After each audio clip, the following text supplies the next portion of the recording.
In this session, we will explore the aspects of history of South India.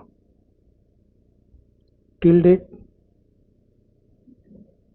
we continued studying history from ancient and we have reached up to medieval India, but prominently that history included the dynasties and kingdom from North India, but simultaneously major developments also happened in the south of Vindhyas, in the Dakshinpat, or we can call South India. So now literally we cannot call this period which we are going to see as medieval India. Okay, one may call it as early medieval India, south perspective, because we are studying in this session the history of South India during these two centuries, starting from 4th century to 6th century, and specifically this period corresponds to, or it is contemporary to, decline of Satavahanas.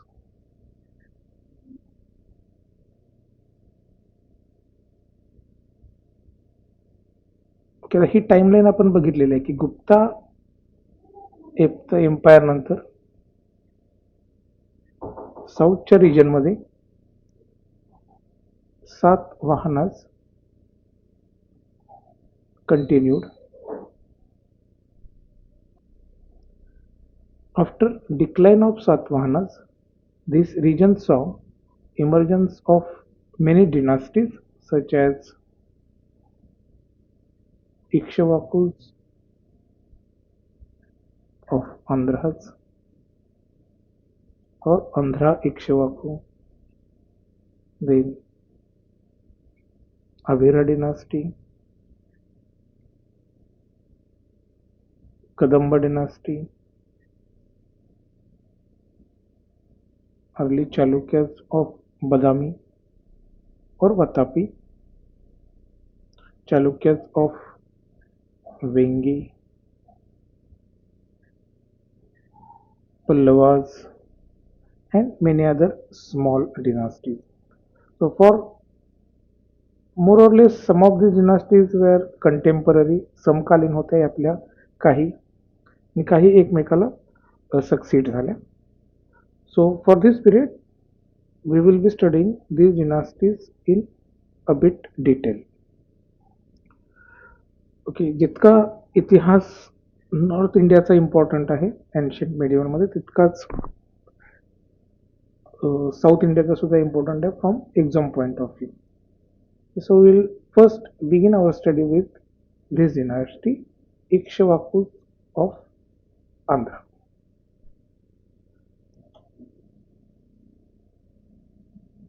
Now this map roughly shows the territorial extent of dynasties. So our first dynasty which we are studying currently, Ikshvaku dynasty. If you see its extent, त्याचा जर विस्तार पाहिला तुम्ही तर हा प्रामुख्याने आंध्र प्रदेश जो भाग आहे, coastal Andhra Pradesh, Krishna Bellur region, Krishna Guntur region, तिथं आपल्याला पाहायला मिळतो. त्याचबरोबर सायमल्टेनियसली याच्यानंतर जी आपण डिनास्टी बघणार आहोत, अभिरा, हा त्याच्या साधारणपणे नॉर्थ वेस्टला म्हणजे महाराष्ट्र कर्नाटकचा भाग, दक्षिणेला पल्लवास, त्याच्या दक्षिणेला Cholas. Okay, so we will first begin our study of Ikshvaku dynasty. आता ही थोडीशी युनिक आहे dynasty, Ikshvaku dynasty, because when we hear Ikshvaku dynasty ही फक्त दक्षिणेकडची नाही तर उत्तरेला पण इथे एक डिनास्टी होती, Ikshvaku dynasty. So Ikshvaku dynasty refers to two distinct royal lineages. Okay, तर त्यातली जी पहिली डिनास्टी आहे जिचा उल्लेख आढळतो त्याला मिथिकल म्हणतात. मिथिकल इक्ष्वाकू. आणि सेकंड जी आहे ती हिस्टॉरिकल इक्ष्वाकूज.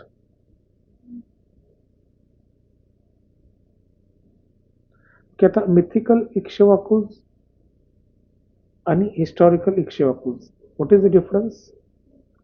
तर हिस्टॉरिकल इक्ष्वा म्हणजे ऐतिहासिक इक्ष्वाकूज यांच्याबद्दलचे आपल्याला पुरावे सापडतात लिखित स्वरूपात, रेफरन्सेस, इन्स्क्रिप्शन्स. हे मिथिकल इक्ष्वाकूज यांच्याबद्दल आपल्याला लेजंड सापडतात, कथा, दंतकथा ह्या सापडतात. तर त्या दृष्टीने ह्या दोन डिनास्टीज वेगवेगळ्या आहेत. त्यांचा कालखंड वेगळा आहे, त्यांचा रिजन सुद्धा वेगळा आहे. तर ही जी मिथिकल इक्ष्वाकू डिनास्टी जी आहे, तर it is dynasty is celebrated for the lineage of Ram.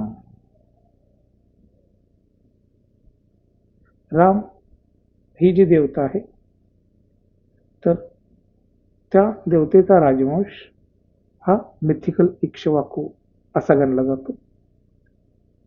Okay, तर ह्या इक्ष्वाकू डिनास्टीला सूर्यवंश सुद्धा म्हटलं जातं.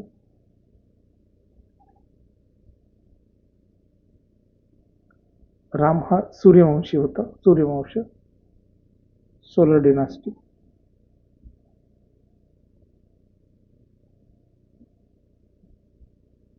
ओके ना, ऑब्विसली याचा रिजन जो आहे तो कोसला, अयोध्या.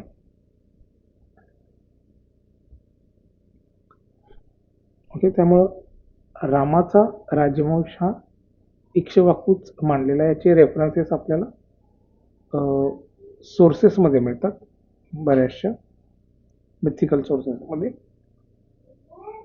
अँड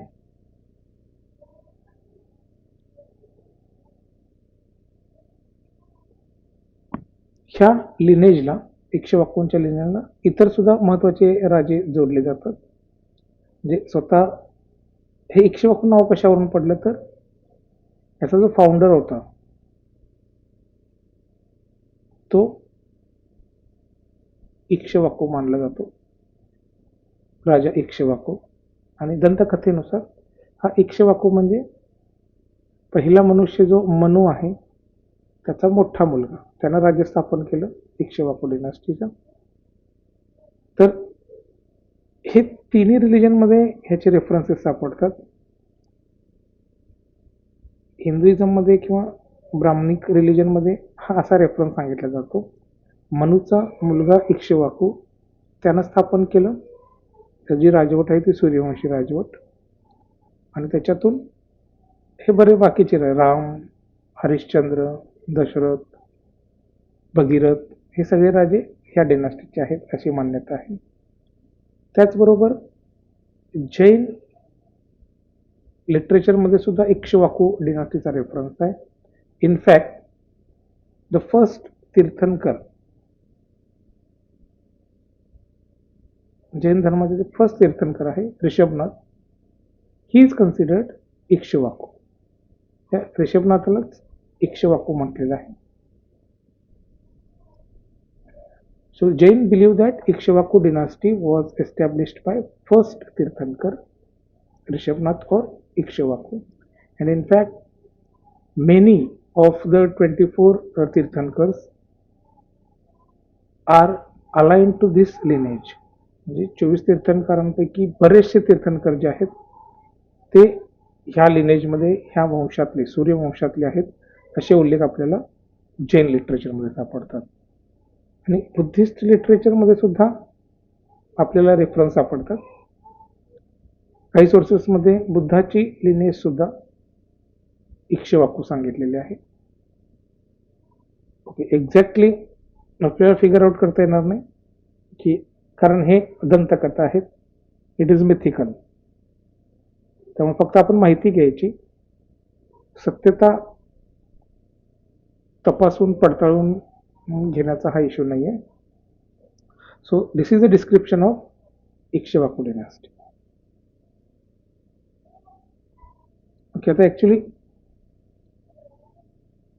हा जो वर्ड आहे इक्ष्यू किंवा इक्ष्वाकूच, ओके, हा शुगर केनसाठी वर्ड आहे संस्कृतमध्ये. ऊस म्हणजे ऊस हा शब्द इक्ष्यूचा अपभ्रंश होऊन कदाचित आलेला असेल. ओके, त्यामुळे तर याचा आणि सूर्यवंशाचा काय संबंध आहे, okay, we don't know exactly, but etymology काढायला गेलो तर ते शुगर कॅनपर्यंत जातं. तर ही झाली एक मिथिकल इक्ष्वाकूची information. This we are not going to study in this session. हे आपण बघणार नाही, फक्त इक्ष्वाकू त्यांना सुद्धा लागू होतं हे साठी बघितलं. हिस्टॉरिकल इक्ष्वाकूज, तर हे जे हिस्टॉरिकल इक्ष्वाकूज होऊन गेले ते 3ऱ्या सेंचुरीमध्ये होऊन गेले, 3rd सेंचुरी, साधारणपणे 250 सालाची, इसवी सन सालाच्या आसपास. 100 वर्ष त्यांनी राज्य केलं. यांचे इतिहासात उल्लेख आढळतात, त्यांचे इन्स्क्रिप्शन आढळतात, त्यांच्याबद्दलचे इतर उल्लेख आढळतात, त्यामुळे हे पडताळून घेता येतं. आणि हे प्रामुख्याने इथं आंध्र रिजनमध्ये होते, त्यामुळे ह्यांना म्हटलं जातं इक्ष्वाकूज ऑफ आंध्राज असं म्हटलं जातं, इक्ष्वाकूज ऑफ आंध्राज. मग ह्यांना काय इक्ष्वाकू म्हटलं जातं, तर ह्यांचे जे फाउंडर आहेत आपण बघू, चंटमाला म्हणून जो आहे, तर ह्याच्या फाउंडरने काय सांगितलं की we also belong to the same dynasty as that of Ikshvaku. म्हणजे आमचे सुद्धा मूळ जे आहे ते इथंच आहे, या मिथिकल इक्ष्वाकूंच्यातच आम्ही तिकडून आलेले आहोत, त्यामुळे आम्ही ते स्वतःला इक्ष्वाकू म्हणून संबोधायचे. तर फारसं जास्त काही यांचा इतिहास उपलब्ध नाही, जास्त काळ त्यांनी राज्य केलेलं नाही, but it is important from exam point of view. So we study some political history of Ikshvakus and their contribution to religion, society and the political arena of South India at that particular time. तर हे इक्ष्वाकूज of जे आंध्र आहेत, हे they flourished in the Andhra region. ह्या रिजनमध्ये आपण ते flourish झाले बघितले, त्याला आपण ईस्टर्न डेक्कन रिजन म्हणू शकतो किंवा मॉडर्न आंध्र प्रदेश आणि तेलंगणा म्हणू शकतो, in the 3rd century BC, and they flourished after decline of Satavahanas. Satavahana राजवटीचा अंत झाल्यानंतर ह्या भागामध्ये पहिल्यांदा सातवाहनांचं प्रभाव होता, आणि असं म्हटलं जातं की हे इक्ष्वाकूज राजे त्याच्या अंडर सेनापती म्हणून ते काम करत असतील. They were serving the Satavahanas, but after their decline of Satavahanas they proclaim their independence and came to prominence. ह्यांची जी कॅपिटल आहे, ह्यांनी आपली जी राजवट उभा केली, विजयपुरी नावाचं ठिकाण, म्हणजे आत्ताचं नागार्जुन कोंडा. नागार्जुन कोंडा हे एन्शियंट आणि मिडियल काळामध्ये बुद्धिझमचं अतिशय एक इम्पॉर्टंट केंद्र आहे, महायान बुद्धिझमचं व्हेरी व्हेरी इम्पॉर्टंट सेंटर. तर त्याचं नाव त्यावेळी विजयपुरी होतं. तर ही त्यांची कॅपिटल होती. आणि जर ह्या राजवटीचा रिलिजन जर बघितला, यांनी कोणत्या धर्माला राजाश्रय दिला, तर प्रायमरली ते शैवाइट्स होते, वेदिक होतं त्यांचं रिलिजन. शैवाइट शिवाला मानणारे होते, पण ह्याबरोबरच बुद्धिझम सुद्धा फ्लरिश झाला. म्हणजे राजाश्रय दिला त्यांनी. जैनिझम यांच्या काळामध्ये जास्त फ्लरिश नाही झालं आणि यांच्या डिक्लाईन नंतर हे किंगडम ह्या पल्लवांनी त्यांच्यामध्ये सामावून घेतलं, त्यांना पराभूत करून. Okay, now we'll see political history and information about kings of these dynasties in a little bit detail. Okay, so let us see the political history of Ikshvaku of Andhras.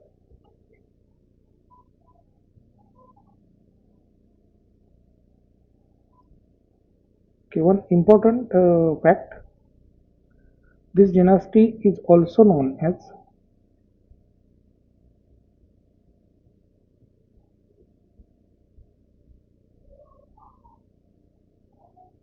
Shri Parvatiya.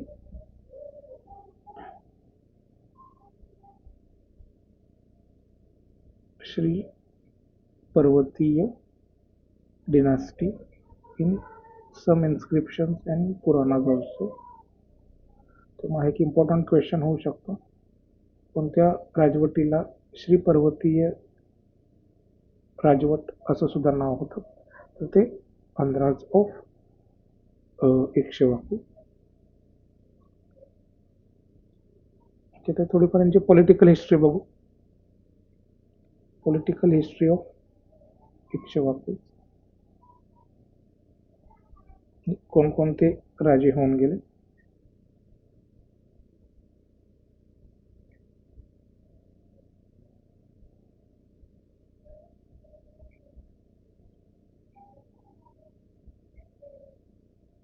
तर यांचा जो founder होता, संस्थापक आहे या राजवटीचा,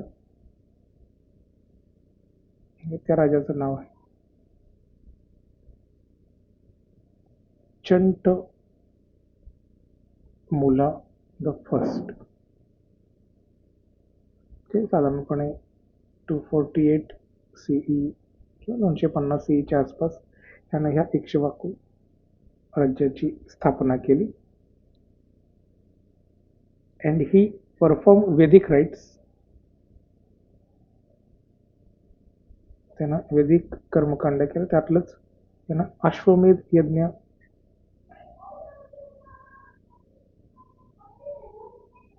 केला. अश्वमेध and Agnistom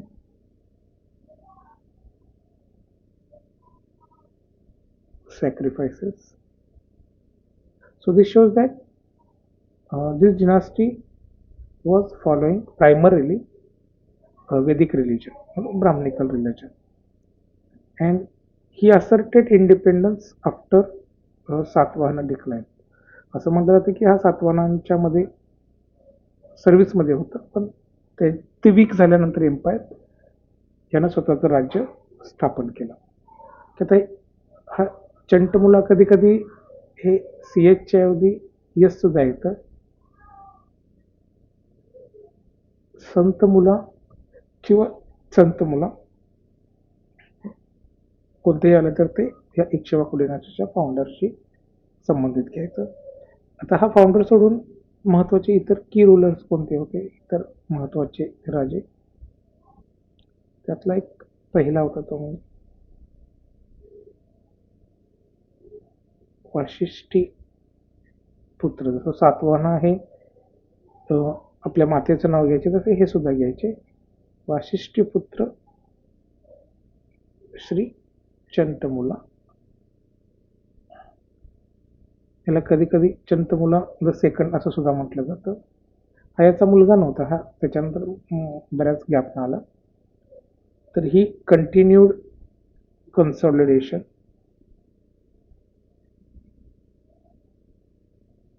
त्यानं कन्सॉलिडेशन केलं. and he was responsible for building many monuments at Nagarjunakonda, म्हणजे विजयपुरी जी त्यांची राजधानी होती,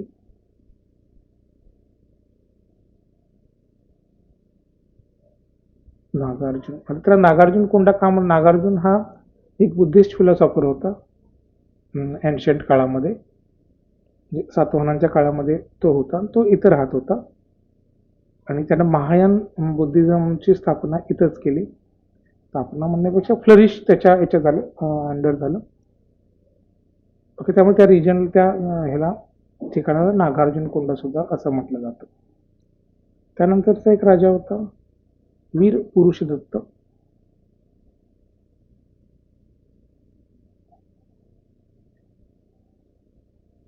वीर पुरुषदत्त.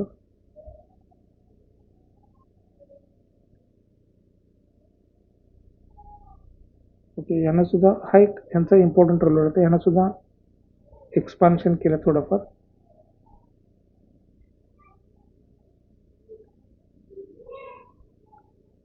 आणि आपल्याला जी इक्ष्वाकू डिनास्टी बद्दल जी माहिती मिळते ती ह्यानं बरेचसे इन्स्क्रिप्शन हे केले. हे इश्यूड मेनी इन्स्क्रिप्शन्स. त्याच्यावरून त्याच्याबद्दल माहिती मिळते, अगोदरच्या राजांच्या बद्दल माहिती मिळते आणि बऱ्याच ते कुठल्या त्यांच्या विचारांचे होते, कुठल्या धर्माचे होते, या बऱ्याचशी माहिती ह्या पुरुषदत्ताच्या इन्स्क्रिप्शनमुळे आपल्याला मिळतं. He supported both Brahmanism and Buddhism. Okay, आता हे सगळेच हे जे लोक आहेत इक्ष्वाकूचे ते दोन्ही धर्माला हे करत होते. ते were supporting Brahmanism also and they were supporting Buddhism also. आणि इक्ष्वाकूंनी ज्या पद्धतीनं बुद्धिझमला राजाश्रय दिला ती एक युनिक गोष्ट आहे, ती आपण नंतर बघू रिलिजनचा पार्ट आल्यानंतर. But most of the rulers were supporting both. त्यानंतरचा एक महत्वाचा राजा येतो तो म्हणजे इफुला चंटमुला.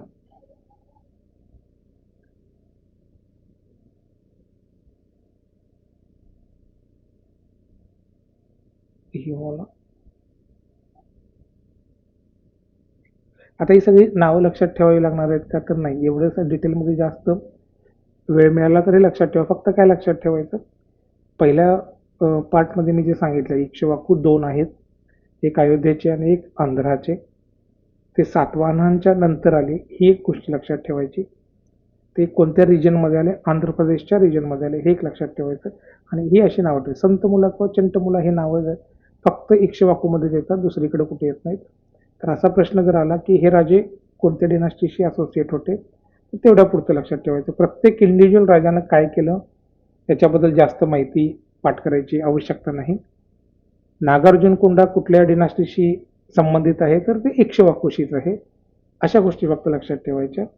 What each ruler did particularly it is not possible. आणि हा जो पिरियड आहे साऊथ इंडियाच्या हिस्ट्रीमध्ये 4th century to 6th century, याला डार्क एज सुद्धा म्हणतात. का डार्क एज म्हणतात, कारण फारसे काही इन्स्क्रिप्शन्स आणि पुरावे इथं सापडत नाहीत, फार थोडे सापडतात. मग काहीच माहिती आपल्याला कळत नाही. त्यामुळे क्रॉस रेफरन्स करून ही सगळी हिस्ट्री रिकन्स्ट्रक्ट केलेली आहे.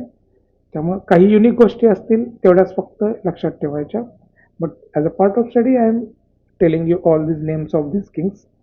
जिथे इम्पॉर्टंट आहे ते पाठ करावेच लागणार आहेत. जे इम्पॉर्टंट नाही आहे तितकं आपण एनर्जी आपण वाचवू शकतो. तर हा जो राजा आहे इफुला चंटमुला, ही प्रमोटेड शैविझम. म्हणजे याच्यावरून आपल्याला कळतं की हे शैवाइट्स होते, वैष्णवाइट्स नव्हते प्रामुख्यानं. हा एक असू शकतो. थोडा अवघड प्रश्न झाला तर इक्ष्वाकू डिनास्टी वैष्णवाइट म्हणजे विष्णूचे भक्त होते की शिवाचे भक्त होते, शैवाइट्स होते. आणि त्यांनी जैन आणि बुद्धिझम ह्या 2 धर्माच्या कोणत्या धर्माला जास्त हे केलं, तर as compared to Jain they supported Buddhism. आणखीन एक शेवटचा यांचा राजा जो सापडतो ज्याचा उल्लेख असलेला तो रुद्र पुरुष दत्त.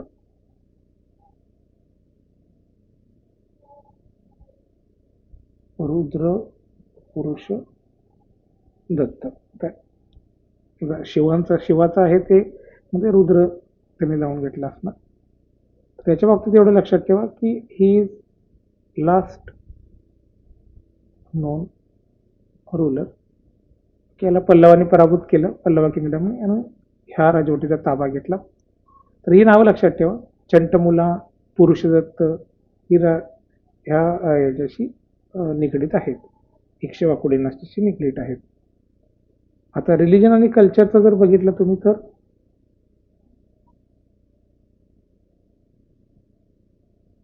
रिलिजन तर रूलर्स फॉलोड ब्राह्मणिझम, म्हणजे त्यांचा वैदिक धर्म होता. कारण त्यांच्या जे वैदिक कर्मकांड ज्यांनी केली, वैदिक सॅक्रिफाईस, अश्वमेध यज्ञ केला, अग्निस्तोम केलं, वाजपेयी यज्ञ केला, and they constructed early temples, early Hindu temples.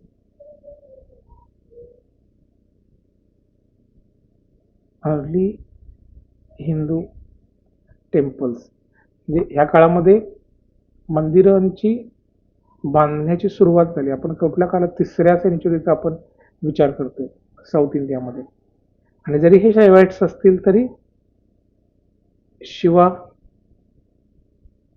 Vishnu आणि कार्तिकेय, ओके, दक्षिणेमध्ये कार्तिकेय हा खूप मोठा देव आहे, ज्याला मुरुगन सुद्धा म्हणतात. मुरुगन म्हणजेच कार्तिकेय, शंकराचा मुलगा. तर ह्याला डेडिकेटेड असलेली मंदिरं ह्या राजवटी काळामध्ये बरीचशी बांधली गेली. पण ह्या ब्राह्मणिकल रिलिजन बरोबरच बुद्धिझम सुद्धा ह्या काळामध्ये फ्लरिश झाला. बुद्धिझम पर्टिक्युलरली महायान बुद्धिझम जे आहे, ही जी ब्रँच आहे बुद्धिझमची, हीनयान एक आहे, महायान एक आहे. तर या महायानाचं हे जे नागार्जुन कोंड आहे,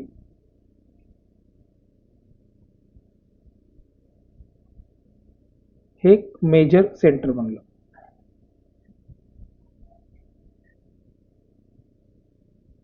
आणि असं मानलं जातं की तिबेटमध्ये जो वज्रयान बुद्धिझम गेला तो इथून नागार्जुन कोंडामधूनच तिकडे गेला. त्यामुळं ह्या काळामधले किंवा ह्या मध्ययुगीन काळामध्ये हे खूप खूप मोठं ठिकाण आहे बुद्धिस्ट स्टडीजचं किंवा बुद्धिस्ट लिटरेचरचं.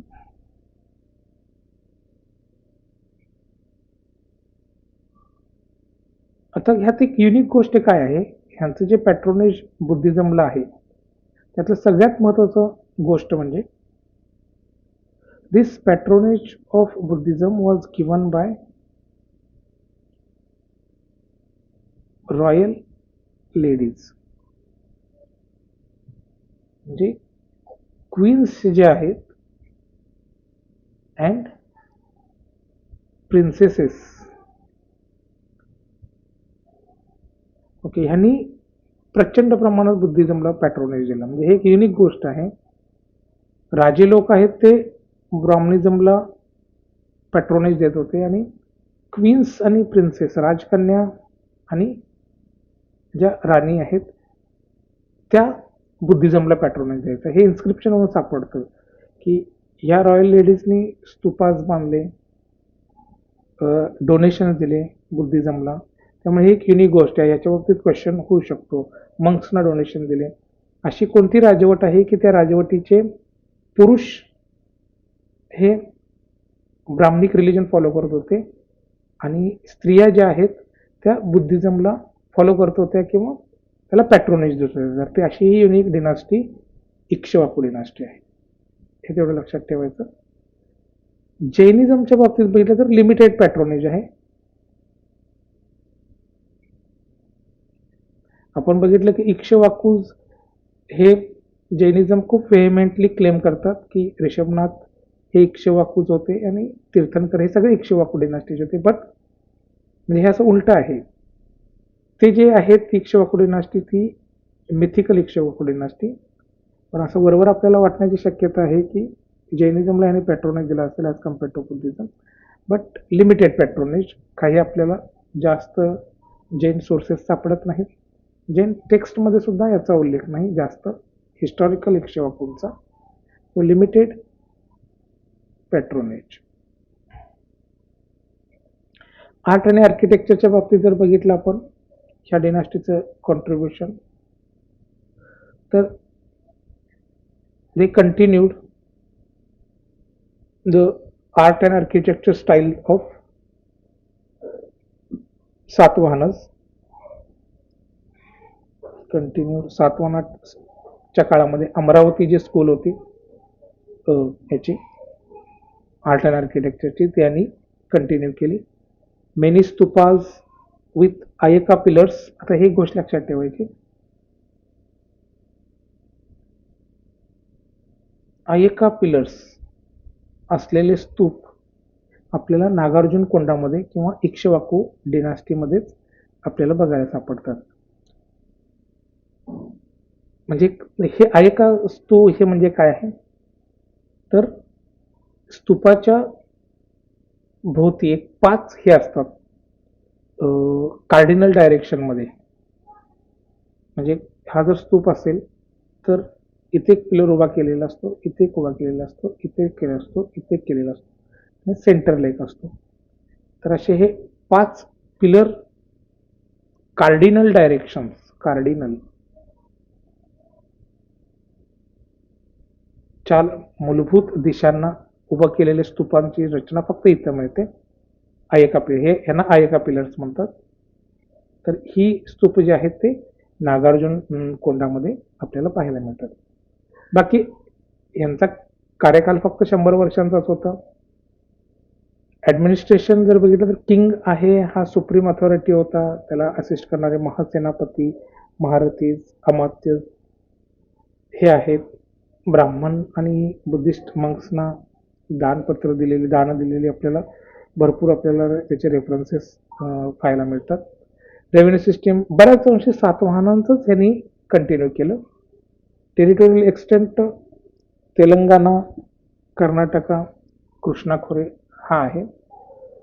आणि लँग्वेज जी आहे ह्या इक्ष्वाकूंची लँग्वेज होती प्राकृत. स्क्रिप्ट होती ब्राह्मी. लॅटर थोडंफार संस्कृत त्यांनी हे केलं. पण आता संस्कृत आणि प्राकृत याचा, त्या संस्कृत शब्दाचाच अर्थ आहे शुद्ध. संस्कृत जी शुद्ध केलेली आहे ती, प्राकृत म्हणजे थोडीफार अशुद्ध असलेली, हे असं ते मानलं जातं. म्हणजे फॉर एक्झाम्पल संस्कृतमध्ये गाईला गौ म्हणतात, तर प्राकृतमध्ये गो म्हणतात, गोमाता. गौमाता आणि गोमाता, तर हे थोडंसं अशुद्ध स्वरूप संस्कृतचं प्राकृत, एवढं फक्त लक्षात ठेवायचं. तर बोलीभाषी बऱ्याच कालावधीमध्ये प्राकृत आणि प्राकृतपासून बाकीच्या बऱ्याचशा इंडियन लँग्वेज, हिंदी, बंगाली, पंजाबी ह्या डेव्हलप झाल्या. हे आपण ते फिलॉलॉजीचा अभ्यास नंतर कधीतरी करू. बट हे लक्षात ठेवा, सारखं हा रेफरन्स येईल. तिथे प्राकृत होतं, संस्कृत होतं. प्राकृत संस्कृत म्हणजे पूर्णपणे भिन्न भाषा नाही आहेत. संस्कृतच थोडंफार दूषित झालेलं, त्यांच्या म्हणण्यानुसार दूषित झालं, दूषित म्हणू शकत नाही आपण. सामान्य लोक ज्यावेळी भाषा वापरतात त्यावेळी त्याच्यामध्ये काहीतरी अडल्ट्रेशन येतात, चेंजेस येतात.